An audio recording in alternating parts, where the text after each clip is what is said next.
Hello everyone and welcome. My name is Simon Coakeley. I'm the Chief Executive Officer with Federal Retirees, and I'll be your host for this evening's live virtual town hall with Federal Retirees and the Federal Seniors Minister, the Honourable Deb Schulte. I am joining you this evening from Ottawa, Ontario, and I would like to begin by acknowledging that the land from which I am joining you is the traditional and unceded territory of the Algonquin Nation. Minister Schulte is joining us to share important information and answer your questions on our advocacy priorities and, of course, on the federal government's response to COVID-19. Before we get started, I have a few instructions to help you make the most of our evening with Minister Schulte. First, note that the town hall is being recorded and will be posted on the Federal Retirees website early next week. While we share these screenshots, you will notice the speaker's video box as well. If the box hides some of the images we are sharing, simply minimize it by clicking the line in the top left corner or move it by dragging it with your mouse elsewhere on your screen. To enter or exit full screen viewing on your device, click the button labeled Enter or Exit Full Screen at the top right-hand corner of the Zoom window.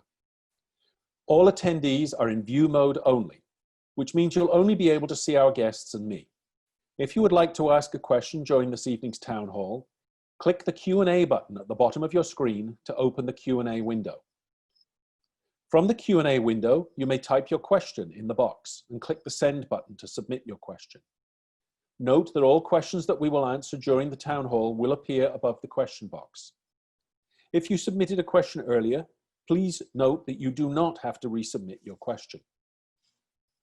While all of your questions are important, and we would like to answer each and every one of them, the hour we have with the Minister will pass quickly, and unfortunately we won't be able to get answers to all of your questions this evening. But our team will work with the Minister's office to share more information and answer your questions fully. Any additional information will be shared with you by email and on our website at federalretirees.ca. The chat option at the bottom of your screen is unavailable, so please be sure to use the Q&A feature to submit your questions. Should you need to leave the town hall, simply click the red Leave button at the bottom right corner. With that, let's get started with brief remarks from Federal Retirees President, Mr. Jean-Guy Soulière.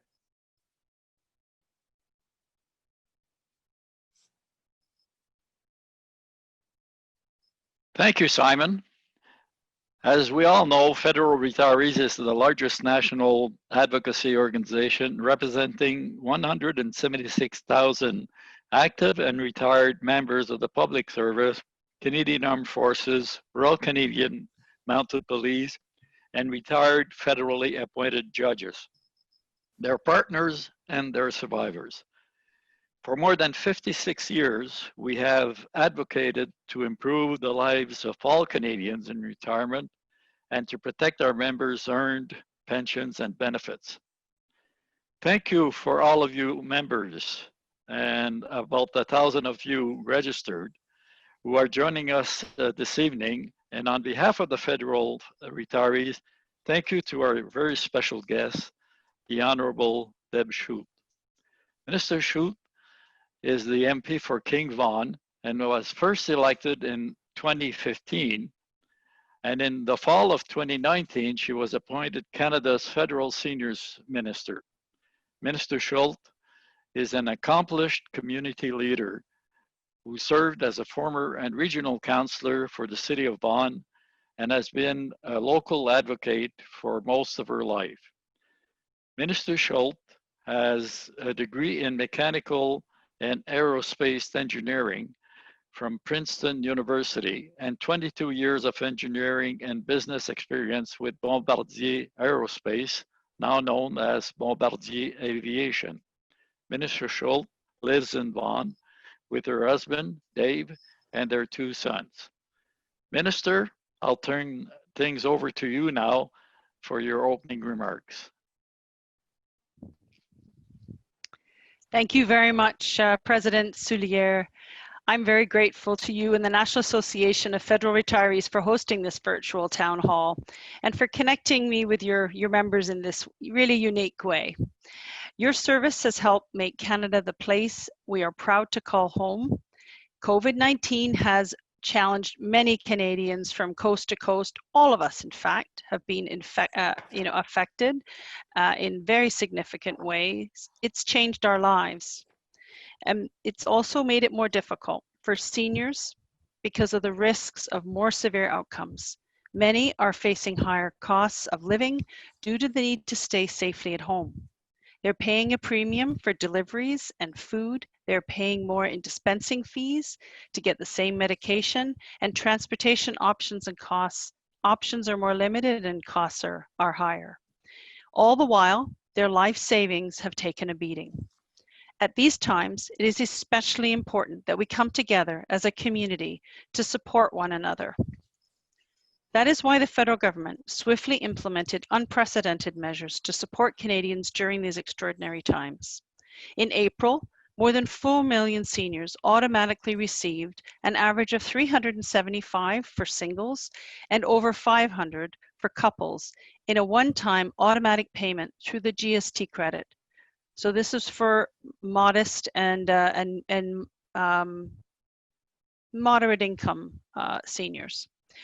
To help seniors and others get the essential services and supplies, such as the delivery of groceries, we invested $500 million through partners like the United Way, the food banks, other organizations, and specifically, we put $9 million for charity organizations to specifically help seniors connected with United Way. To help preserve assets during a volatile market, we reduced the minimum required withdrawals from registered retirement income funds by 25%. And regardless of pension benefits, seniors who had to stop working because of COVID-19 are eligible for Canada's Emergency Response Benefit. That's worth $2,000 a month. Earlier this month, the Prime Minister announced additional supports for seniors. We are providing a one-time tax-free automatic payment of $300 for seniors eligible for old age security and a further $200 for seniors that are eligible for guaranteed income supplement. This will help 6.7 million seniors cover increased costs caused by the COVID-19 pandemic. And the 2.2 million seniors who are eligible for both old age security and guaranteed income supplement will get a total of $500. For a low income couple on guaranteed income supplement, these payments together will mean over $1,500 in extra tax-free support. To ensure the most vulnerable seniors continue to get the benefits they depend on, we will temporarily prevent the suspension of the guaranteed income supplement and allowance payments should a senior be unable to file their taxes on time. And that's being extended to June the 1st. Mental health has been another major challenge. Being cooped up inside, away from friends, has been particularly, not just friends, but family, hugging grandkids and having everyone over for dinner. This is a very, very difficult time for seniors. So many seniors are making bold changes. I took part in a seniors yoga class the other day on video conferencing software Zoom, and it was a really unique experience where we had over 50 seniors gathered on screens doing their exercises where they could see each other and see the instructor, and then after be able to have a chat session. And many of the seniors told me it was a lifesaver for them and made them feel very connected to their friends and their community. But not all seniors are able to take part, and some don't have the tools or the know-how yet to use them. That is why we're investing an additional $20 million through the New Horizons for Seniors program to invest in community projects that reduce isolation, improve seniors' quality of life, and help them maintain a social support network. It will support activities such as virtual exercise classes, providing tablets and tutorials on video conferencing, and staying safe on the internet because seniors are being targeted at this challenging time, getting deliveries of food or medication, or helping seniors get to the doctor and connect with their families. We also launched a new online portal called Wellness Together Canada that connects Canadians to peer support workers, social workers, psychologists, and other professionals for confidential support, and that makes it easier to find credible mental help when they need it. Everyone deserves to enjoy a secure and dignified retirement, and the Government of Canada is acting boldly and swiftly to address seniors' needs during this pandemic. Thank you. Well, thank you very much, Minister Schulte. We have over 570 participants at this point, and for those of you who've joined a little after we started, if you want to ask a question, please use the Q&A button on the bottom right-hand side of your screen, and then you'll be able to type your question in there and we will be able to get to it. We already have a few questions from participants, and we will be getting to those in just a minute, Minister. But first, we're going to start with a question from our President, again, Jean-Guy, and then we're going to move to one from our board member from Ontario, our Director, Linda Macdonald. And then we will move into the questions that have been submitted by our other participants. So Jean-Guy, would you like to ask your question? Thank you, Simon. As you know, Minister, our association has been advocating for the development of a comprehensive national senior strategy that would bring together all of the elements and policies for an aging population, which would include pension income, security, health, healthy living, and aging in security and with dignity. First, do you agree with this approach? And secondly, what is the government doing to coordinate all of the programs related to older Canadians? Thank you very much for that question. And I want to assure you that the government is focusing on the needs of seniors and that more needs to be done to make the policies that we have more comprehensive so we can better address the complex needs of seniors. We're committed to making sure the issues are taken care of and that we understand that it requires a holistic approach.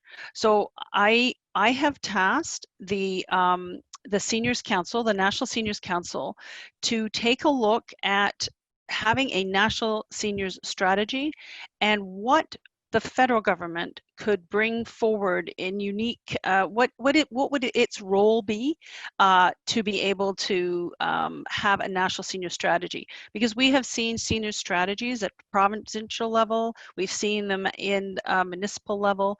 So what unique elements would the federal government be able to bring forward in a national senior strategy that we should be focusing on?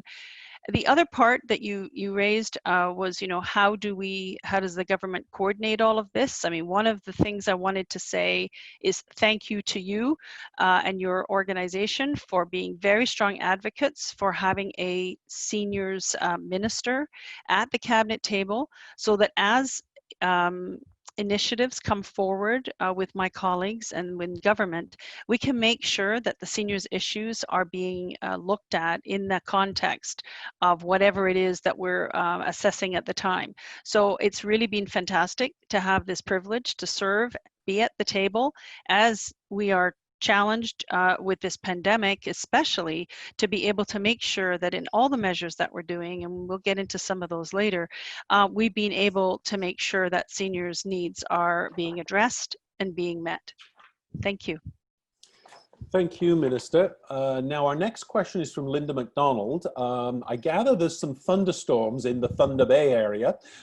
So Linda, if your internet connection hasn't gone down, yes, if you'd like to answer your question, ask your question. Okay, thanks, Simon. Tragically, COVID-19 has highlighted the need for real change in long-term care. Something that seniors advocates and a range of other groups have been calling for years. Just this week, we saw a report from Canadian Armed Forces members outlining the appalling conditions they've witnessed in 5 long-term care homes and 20 care homes in Quebec. At this point, Canadians do not want to hear government talking about jurisdictional concerns, and we don't need another inquiry that simply goes through the motions without leading to tangible outcomes and meaningful change. The situation is dire, and we all need levels of government acting together. That said, will the federal government commit to conducting an international review of care, focus on implementation of national standards, ensuring appropriate levels of funding, and establishing care standards the provinces and territories must meet to receive funding, as well as repercussions for failing to meet care standards? Thank you very much. I just want to start off by saying that what we have seen in the reports recently from our Canadian Forces reports are shocking, are unacceptable. Unacceptable for our seniors, and everyone should be outraged about it, and rightly so. We understand that the public doesn't want to hear about jurisdiction or who's responsible, who regulates these, and I can assure you that we have been, despite who is responsible and regulating, we are there. And we have been there since the very beginning to make sure that we can provide supports to those facilities. We have, as you know, we have provided equipment. We have provided money for top up to try and help with the staff. We have brought our military in where we've been requested to come and help, which I just have to say how grateful I am for our military and the wonderful work that they've done. And I also want to recognize those that are in these facilities and have been serving, and many, despite the reports and the focus right now on these horrific conditions that these worst homes, which is how they were picked to have the military go in and help, have revealed, many are operating well and have been doing a good job protecting our seniors. I have my mother-in-law in a long-term care facility in London and my father-in-law in a seniors residence. So I just want to say that we have been at the table. We are obviously appalled and we all need to do better.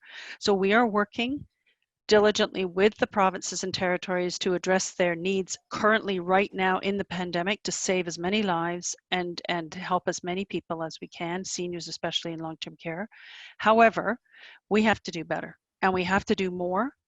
And I am assuring you that we are having those conversations. However, the focus is to make sure that we can keep the people that we have in there right now safe and deal with the issues that are coming up. So be assured that we are focused on long-term care. We are focused on seniors across Canada, but we are focused, obviously after these reports, on long-term care and making it better with the provinces and territories.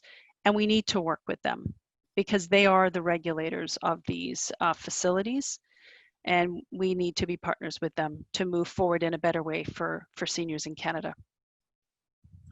Thank you, Minister. I know that question is of concern to a lot of our members. I also have a father-in-law who's in a long-term care home, just went in right when everything started.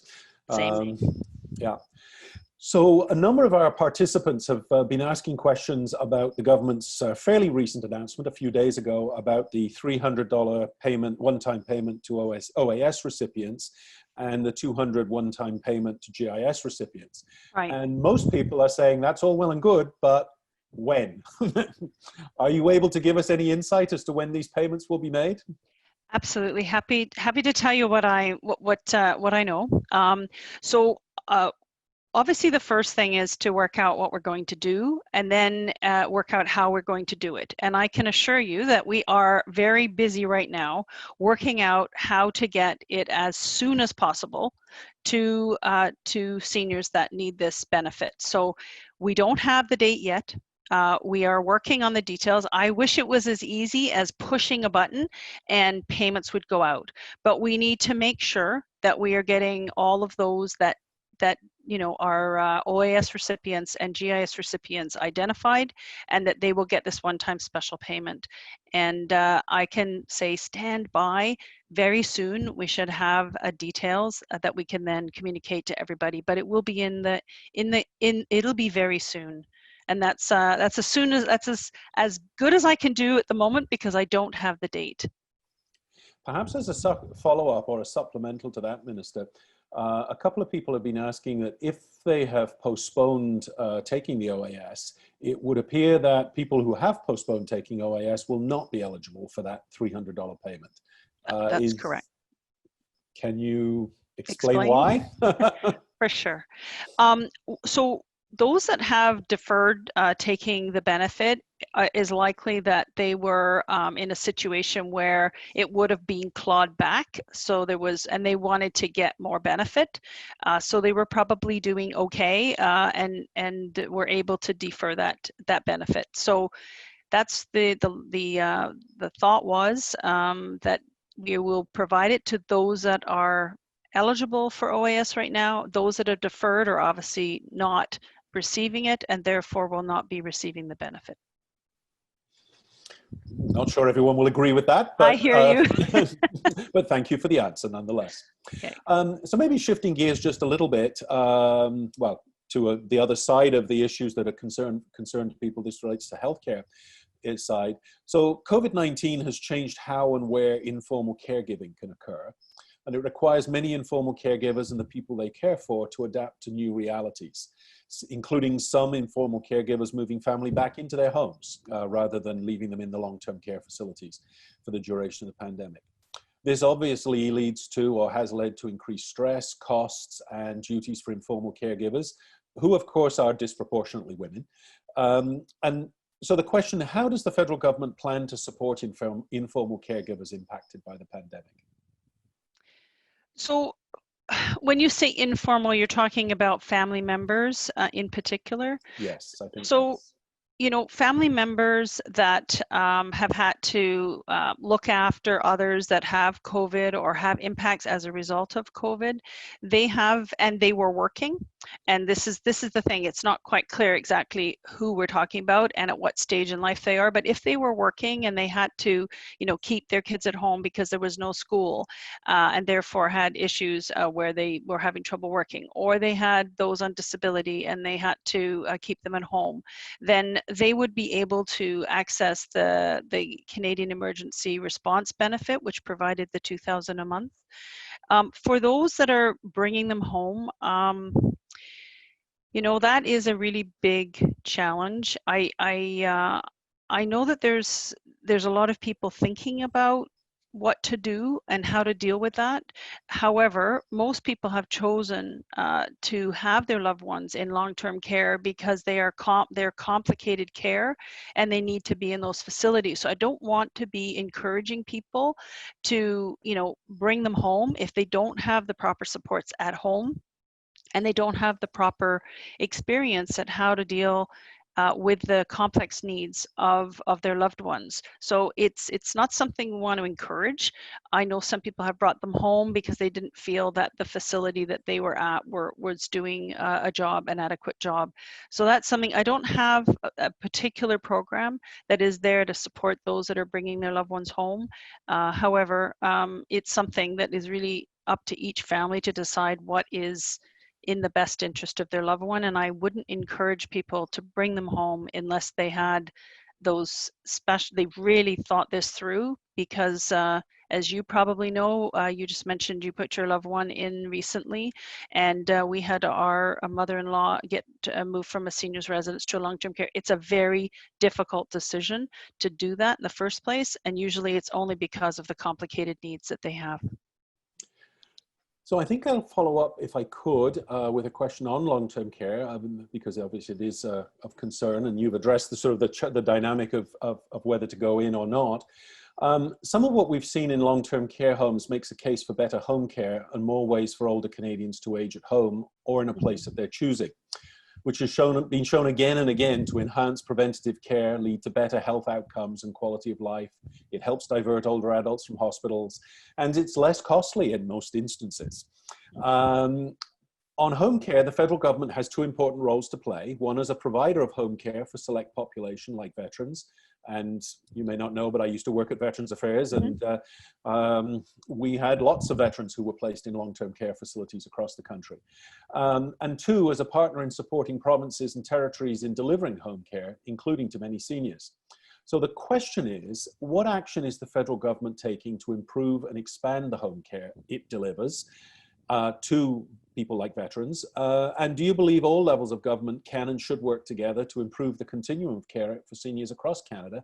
And in that context, what is the role of the federal government? So I just want to say that, you know, it's been recognized for some time that seniors want to stay in their homes as long as they can, and they need supports to be able to do that. And that home care was a place where we could support from the federal government. And so we put $6 billion over 10 years into transfers to the provinces and territories that provide health services to Canadians. And we have just, completed those discussions and negotiations with the provinces and territories to disperse that money to improve home care in all provinces and territories. And so we should start seeing the effects of that commitment that the federal government made, because we know that if seniors can, they'd prefer to stay in their homes, and we need to do better at supporting them to do that. So that was early on an investment in that area.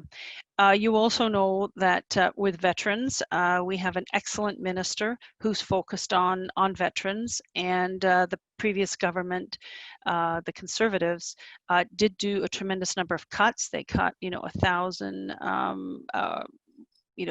agents or veteran affairs resources.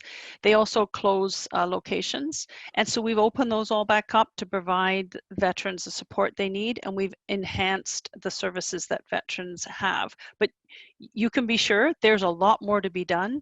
And I know that Minister Macaulay is working on doing just that. I don't have all the details, but he's working on making improvements for veterans, especially those that, as you said, that want to stay in their homes. And there's a lot of work actually that we've done recently to support veterans, with not just for seniors, but with having them get reintegrated back with training, better mental health supports, and as you said, needing more support for seniors.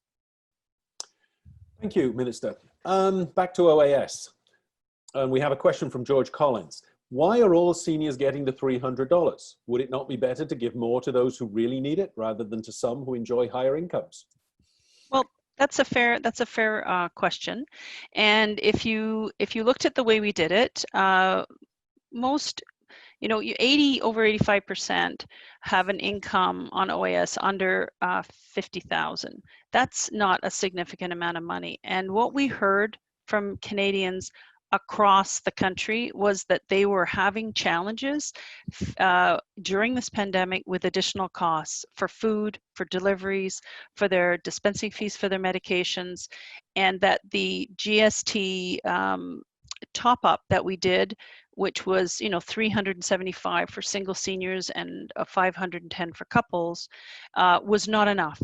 And we heard this from advocates, from seniors, from other MPs, that we needed to do more. So it was appropriate to do $300 for old age security recipients, and then an additional $200 for those that need it more, which would be those more vulnerable seniors that are on guaranteed income supplement. So that's how we decided to address the question, which is why not give those that need it more, which we did. We gave them $500. Okay, thank you. Now shifting gears a little bit back to the financial side. Sorry, that was financial, of course, but this is shifting gears to RIFs. Yep. As you know, before the pandemic, some Canadians had called for an increase to the age at which mandatory RIF withdrawals begin and the rate at which those withdrawals have to be made. With more Canadians living ever longer, some are worried about outliving their retirement savings. Early in the pandemic, the federal government moved to reduce how much seniors have to take out of their RIFs in 2020 in order to help protect those retirement savings a little longer. Can you tell me what the government's plan is to support Canadians whose retirement savings, particularly those who have RIFs and RSPs, have been hit hard this year? And I would add to that, because somebody asked the question as well, does the government plan to change the RIF withdrawal rate for 2021 as well? So I'll address the last part of that question first. Obviously, we saw a drop in the markets very quickly at the beginning of the pandemic, and that's why we reduced the mandatory withdrawals for 25%, so that we try to protect people's investments. And we've seen the market bouncing up and down and it's very hard to know where it's going to land. So we don't know what next year looks like. We don't even know what the end of this year looks like. So I think what we need to do is watch the market closely, watch what's happening to the economy and what's happening to people's savings. And I've heard the finance minister say, you know, we are watching closely, and all of these issues and thoughts are on the table as we move forward. What we did want to do is, and this would also go back to the previous question, it was important to provide the OAS, the $300, because it also helps those not to have to go and dip into those savings while the market's bouncing around. So it really allowed people to hold off on withdrawing their RIF withdrawals until the end of the year, until we get a better sense of where things are going to be. The other questions you asked about, you know, what are we going to do about, you know, moving the age at which we force or require a mandatory conversion to a RIF. These are all things that we're, you know, looking at and considering as we move forward for, you know, helping with the financial security of seniors going forward. Okay, thank you. Now, this is a question from Glenn Buchanan. With this government's declared assurance to seniors to address seniors' needs, I know that many seniors were forced to leave winter accommodations to return to Canada. Some of the returning seniors were unexpectedly forced to seek accommodations with associated unexpected cost for the directed quarantine period, when primary seasonal residence was, when their seasonal residents back here in Canada weren't necessarily available. I appreciate this affects a small segment of the seniors population, but might the government be willing to offer a reimbursement for these forced and unexpected, hopefully one-time expenses for so affected seniors? I don't have a direct answer to that. I know that where there was challenges and people were forced to quarantine when they came in and they didn't have anywhere to quarantine, there was some support provided, but it really depended on how they came at the border and what they told border agents. And you know, that's a good question. I think they'll need to sort of think about how they went about that, because they're coming back. They were asked to come back because we were saying it's important for you to come home to Canada. You may have a hard time coming home to Canada. Hopefully those people had places to go, but for the small number that didn't and had some costs, I mean, there is the challenge of being out of the country and having to come back, and we'll have to consider that. I hadn't really heard that question before. Well, thank you for thinking about it, at least. All of our members are members of either the Public Service Superannuation Act Plan, the RCMP Superannuation Act Plan, or the Canadian Armed Forces Superannuation Act Plan. And many of us have been there before when the economy is uncertain. Some quarters like to target our pension plans as being sources of savings for the federal government. So I would like, or a number of us would like to know, what will your government do to ensure that federal public service retirees and veterans, RCMP veterans, Canadian Armed Forces veterans, pensions remain secure and sustainable? Well, you've probably you might have had a look at the recent report that was looking at the first quarter returns from the CPP. Mm-hmm. And it's healthy. We had a good assessment from last year, or of the yearly assessment. I think it was a budget officer had a look to see at the sort of long-term viability of CPP, and his assessment was that it is in very good shape, it's well managed, and that it is good out 7 years, which is as long as he could actually forecast. So I think people and seniors and Canadians need to feel very confident that their Canada Pension Plan is being very well managed, and we've just had the recent report that shows that even with the drop, we are still in positive territory when it comes to gains in this last quarter. So it's very good news, and I think Canadians should feel very confident about their pension and the future of the pension. For the government, you know, pension security is a very important issue for us and for all Canadians. And we've made steps, as you know, through Budget 2019 to make sure that we strengthen the Pension Act for future retirees, so that they would, you know, we knew that it wasn't most people's work environment and work history is changing. Before, you used to have a full-time job and you used to get a pension, and the Canada Pension Plan was just a little extra piece that was to supplement what you got from your work plan. That's now changed, and we realize that you know, a lot of people don't have the pension security that they need to have that secure retirement. So we spent time in the last government, the last term, making sure that we had those discussions with the provinces and territories, and that we strengthen the Canada Pension Plan to provide up to 50% more for future retirees. So these are just some of the things that we've done with the Canada Pension Plan to make sure that it's in better shape.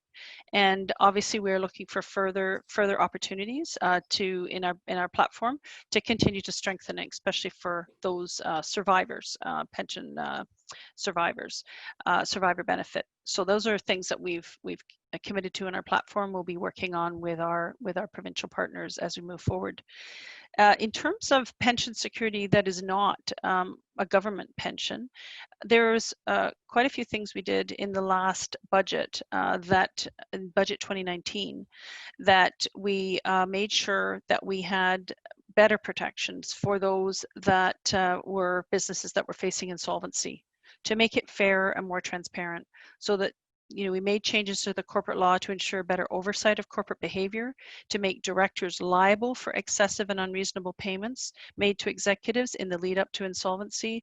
And we invested $450,000 over 3 years to the National Pension Hub, so that we could look at the research into strengthening workplace pensions. And I'm very much looking forward to seeing their results and seeing the outcome of their work. Thank you. Okay, thanks very much.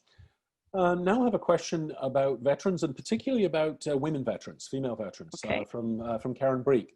So the question is, Veterans Affairs Canada services are only available if you are a veteran with an honourable discharge who has a service-related injury or illness, who has completed a Veterans Affairs claim that has been approved by Veterans Affairs. According to Karen, only 15% of women veterans fall under this definition of Veterans Affairs Canada's mandate. The rest are still women veterans, but they just don't fall under VAC's mandate. So is there a special program to acknowledge the unique needs of women veterans over 65 that don't come under Veterans Affairs mandates? Do they fall under your department, for example? Not that I'm aware of. I just wanted to say that, you know, we know that military experience resulting in illness and injuries are often different for women. We also know that they wait longer for decisions on their applications. It's a reality that hasn't received the attention it deserves, and we're committed to changing that. Veteran Affairs has created an Office of Women and LGBTQ2 veterans to examine how we can better ensure that women receive the support that they need when they leave the CAF. It's important that and it hasn't received the attention it deserves. So you have our commitment that we're going to be working on that to make improvements. Okay, thank you very much. Now a question from Paula Nygaard. The federal government provides health transfers to provinces to fund healthcare to seniors. Is there any tracking of how these funds are being used? And if the answer to that is no, why not? And is there an opportunity to implement some tracking of these funds in the future? So it's an interesting question. You know, the provinces are very, you know, we have a constitution that describes responsibilities and jurisdiction for provinces and territories and the federal government. And the Constitution has health care fully and squarely in the hands of the provinces and territories. And what we have through the agreement is money transfer. And there hasn't been a tremendous number of strings attached, because the agreement is that that's their responsibility, and they take that seriously, and they just need the transfers to make sure that they equalize across the country, and they will take it and do what needs to be done to make sure their citizens get healthcare services. However, you know, we are doing some transfers now, like the home care that I mentioned earlier in the session, that does have targets and some clear measures. So we are looking at how to work those relationships with the provinces and territories. It is a partnership, and I think everybody benefits when we have a clear understanding of what the money is going to result in, and taxpayers deserve to know how that money is being used, and the results that it gets. So I haven't got a strong answer for that exact question, but that's what we've been doing as we've been moving forward, certainly with the home care. We've been working with those provinces and territories to get targets, to get measures, and to have accountability. Thank you. Now I have a question that could very easily be a yes or no answer, but we'll see. So this is from Christopher Knight, and he says, you've mentioned using Zoom to do exercise classes, which is a great thing, but many seniors in rural areas do not get internet, or at least not internet of sufficient quality to do such things. Minister Monsef is responsible for this, but she needs a push from other ministers to make her programs for improving internet have more funding and urgency. Would you be willing to speak to her on behalf of the many rural living seniors to highlight the importance of getting availability and affordability of internet to seniors in severely underserved rural areas?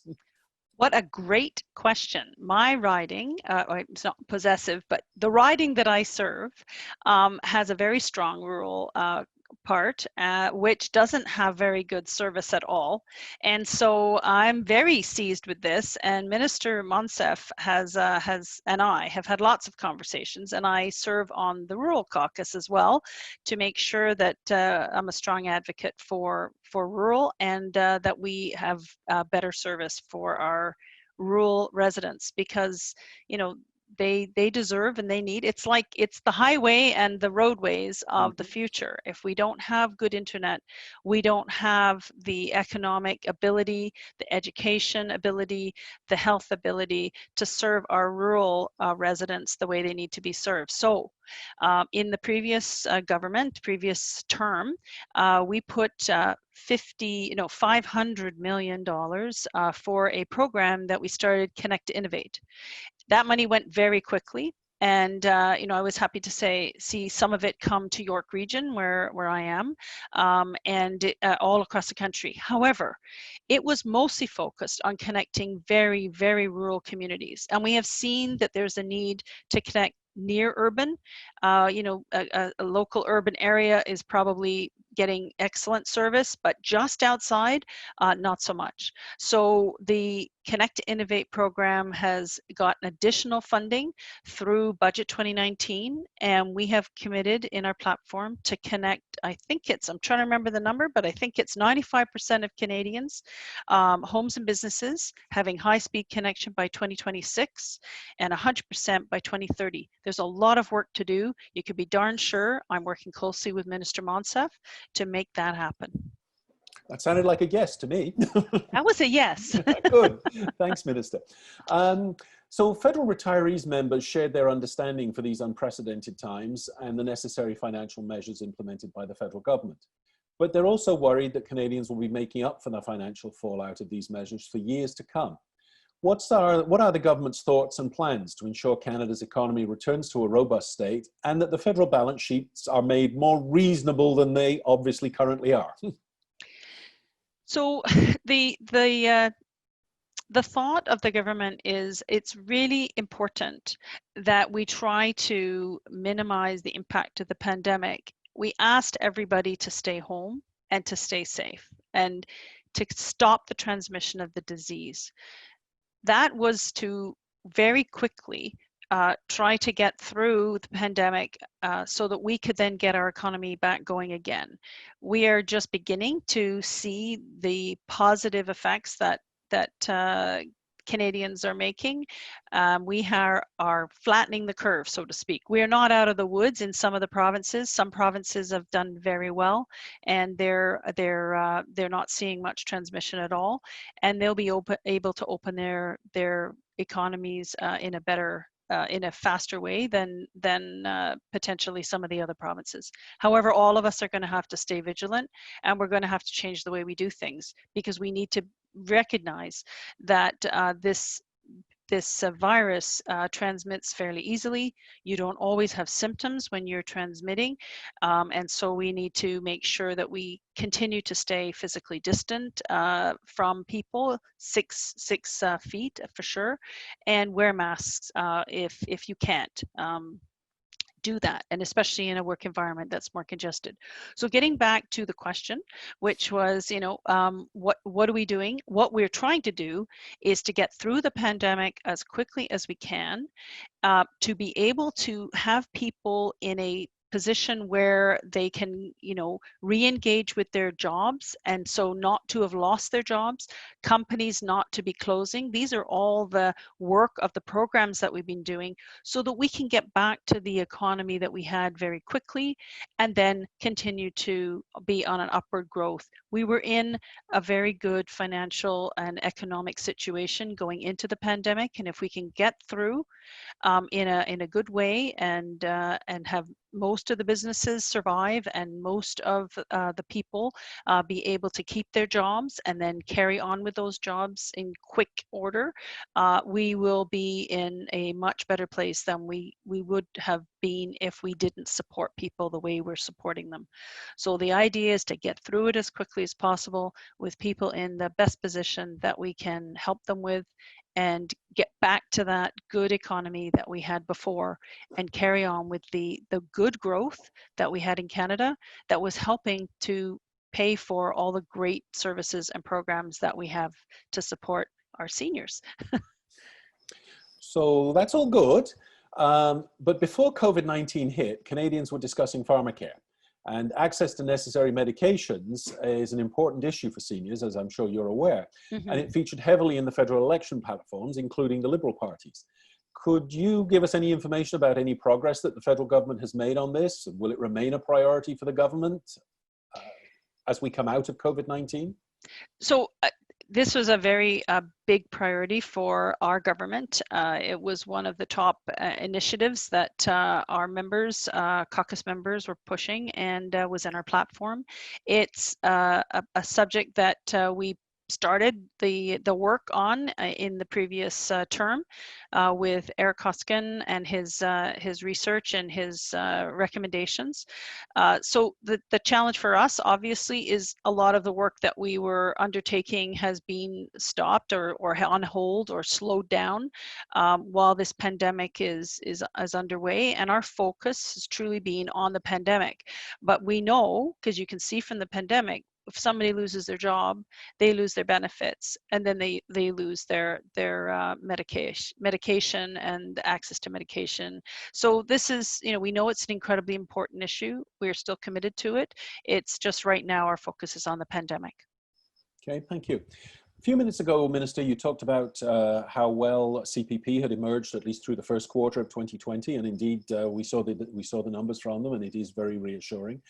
But could you comment specifically about the federal pension plans, the Public Service Superannuation Act, the Canadian Armed Forces Superannuation Act, and the RCMP Superannuation Act, and the possible pressure that the government will come under to reduce the gold-plated pensions that everybody claims that we actually have, which of course is far from the truth, but is definitely a view that's held in some quarters? So it would be really it'd be really odd for a government that's so dedicated to improving pensions and improving the situation for CPP, improving the situation for pension security, to change that philosophy. There's been no discussions about any changes to pensions. Okay, thank you very much. Linda, I think you have a question about ageism that you would like to ask the Minister. Yes, thank you, Simon. Assuming your thunderstorms have stopped. Yes, they have. But yes, thank you, Simon. COVID-19 has highlighted ageism. Many have played down the severity of the pandemic by saying that it only kills old people, that rather than the sweeping physical distancing rules that have been imposed, we simply quarantine older people and let everyone else go on with their lives, or we let coronavirus run wild so herd immunity develops and the old and the weak are culled. What is your plan to address ageism during your mandate as Minister of Seniors, for Seniors? Thank you very much. You know, we've heard those comments, and I think you also saw how quickly we called them out. I mean, those comments are unacceptable. They are not at all appropriate, disgusting in essence. So what is the government doing right now? Well, we are working very hard to try to protect seniors and to make sure that, you know, a lot of the work that we did was to make sure that our more vulnerable Canadians were protected and did not get infected. And obviously in long-term care homes, that has not been as successful as we were hoping. And it's been a tragedy in some. So there's definitely an issue there.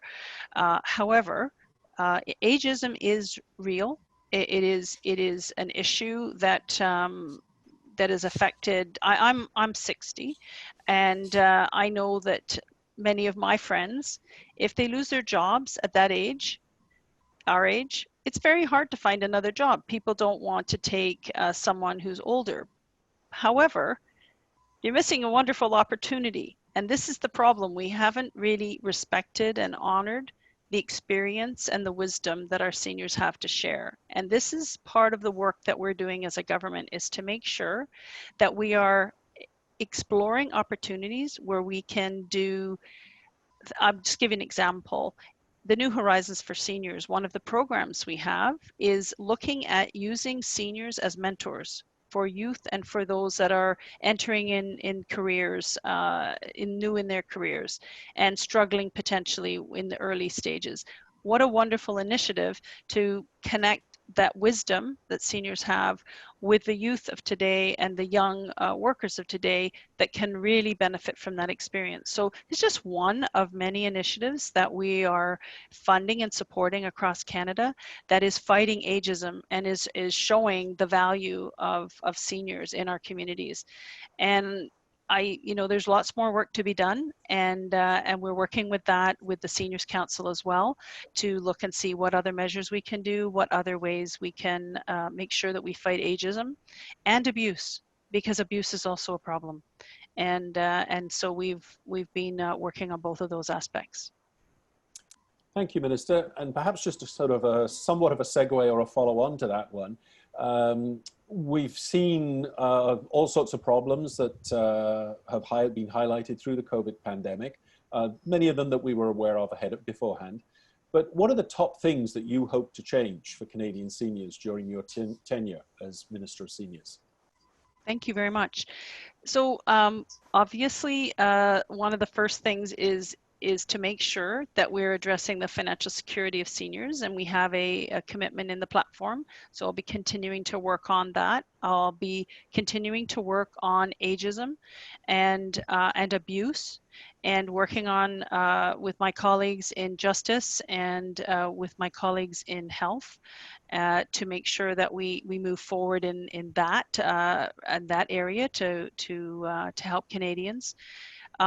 There's quite a few things with the New Horizons for Seniors program that is helping seniors in communities all across Canada, fighting isolation, getting engaged, getting involved in their communities, staying healthier. So it's also working with the New Horizons program to see how we can better support seniors in their communities across the country and deal with the issues that seniors face. So these are just a few of the things that I am focused on with my mandate. I have a nice long mandate letter that has me working with my colleagues around the cabinet table to make sure that seniors' issues and needs are addressed in a better way than we've done before. Thank you, Minister. Now, Jean-Guy, I think you have one last question and then a few words to say to the Minister.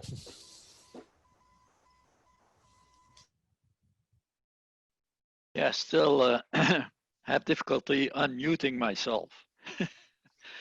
You were mentioning the lack of information on when the federal government gives money to the provinces, and there in some cases there's no follow-up, just giving money. A few years back, the government or put in place an institution that was supposed to do this, and I wonder if you know anything if they're doing it. It was called the Canadian Institute for Health Information, CIHI, and they were supposed to evaluate how the money was being spent. And they started doing this, and they were finding that hospitals were spending health money buying lawnmowers and doing this type of thing. That's not too long ago. I just wonder if you know what if that institute still exists, and why not use it to measure the effect of the money and how it's being spent. So, you know, I've heard of that organization. I have to say, this is probably, this is more within the jurisdiction of the Minister of Health. And so what we could probably do is do a little bit of digging there for you and get back and give you the details on that question, because I don't have the details of where that is at and what's happened. And I don't want to, I want to do, you know, I want to answer that question properly, because it is very, very important. If you want to get results, I have a background in engineering, engineering degree, and you know, if you want to understand what's going on, then you need to measure it. You need to do the analysis. So let me get into that, and I'll get back to you with the answer. Thank you. Thank you. Jean-Guy, did you want to say a few closing remarks? Yeah, I'll be brief, which is unusual for me. But simply thank you, Madam Minister. This has been exciting, interesting, informative, and we are looking forward to the answers you didn't have, but you had answers for most of the stuff that we put forward to you. As you know, we are very, very committed to assisting you as Minister of Seniors. We'll be working hard to ensure that we come out of this a different country, but a better country, and that seniors are seen as a very vibrant part of society and not the cause of problems. And we'll help you doing this. You can be assured of that. And through the pandemic and into recovery, however it may look, we will continue to advocate for our members and older Canadians. And Minister Schulte, we will continue to work with you, as I said, and with all your colleagues in the House of Commons to ensure that our members and older Canadians' needs are heard and addressed. And I will call you, and I will try to meet you, even if it's through computer, and as often as we can, so that we can share our views. We're one of the leading seniors organization because we are evidence-based and we produce good information to the government. So use us, because it will help you. So the floor is yours for the final comments. Well, thank you very much. And I really, really appreciate, first, this opportunity to connect in this unique way with your members. I also very much value the work that you do and the outreach and the advocacy that you do. I see you as a partner, and I really appreciate that. And we will stay connected virtually, and then when we can, we'll get back together again. I really did enjoy seeing you in Parliament. I can't remember now. It was what, November, December? I can't remember when it was. It doesn't seem that long ago, and then into some way it seems like a very long time ago. But I'm looking forward to continuing our good work together. Just wanted to say I really appreciate you know, all the members that were tuned in today and tonight, and I'm sure they had lots of questions, and as you said before, we'll take those questions and try to get back to your members with the right answers so that they can get the information they need. Many of them could have been doing a whole bunch of other things tonight, and they took time out to join the conversation and provide those really good questions. We're very lucky to have so many engaged citizens. I just wanted to say, the message for seniors is that they need to know that seniors are a focus for our government, and we have been working hard to provide seniors with the support they need to weather through the pandemic. Whether it's financial support, new services, or policy changes, the Government of Canada will continue to support seniors. Seniors help build our country, and it's a country we are all proud to call home, and they deserve to age with dignity and respect. This pandemic has exposed uncomfortable truths about our society, and while many seniors' homes and long-term care facilities have been doing a good job to keep their seniors safe and provide excellent care, others have been involved in heartbreaking tragedies. We must make sure our seniors are safe in their homes. We are open to reviewing how long-term care is delivered in Canada, working with the provinces and the territories to strengthen seniors' quality of life and safety. Looking forward, we're having conversations with the provinces and territories about how we can work together to improve long-term care in Canada. In the meantime, our government will continue to provide important supports, including wage subsidies, low-income care for low-income care workers, and providing personal protective equipment. At times of crisis, Canadians have shown us how they come together and support each other to overcome a common challenge. Thank you, Simon, Jean-Guy, Linda, and the National Association of Federal Retirees for having me, and I look forward to continuing our conversations and engaging with all of you. Thank you very much. Well, thank you very much, Minister Schulte, and to all of you, our Federal Retirees members, thank you for joining us this evening. Be sure to check your email for a recording of this virtual town hall and our website, www.federalretirees.ca, for all the latest information. I'm going to end this evening with the words of one of our leading public health officials during the COVID-19 pandemic. Now, she might not be a federal public servant, but she is a public servant, Dr. Bonnie Henry in British Columbia, and encourage all of you to continue to be kind, be calm, take care of each other, and stay safe. Enjoy the rest of your evening. Good night. Good night. Good night.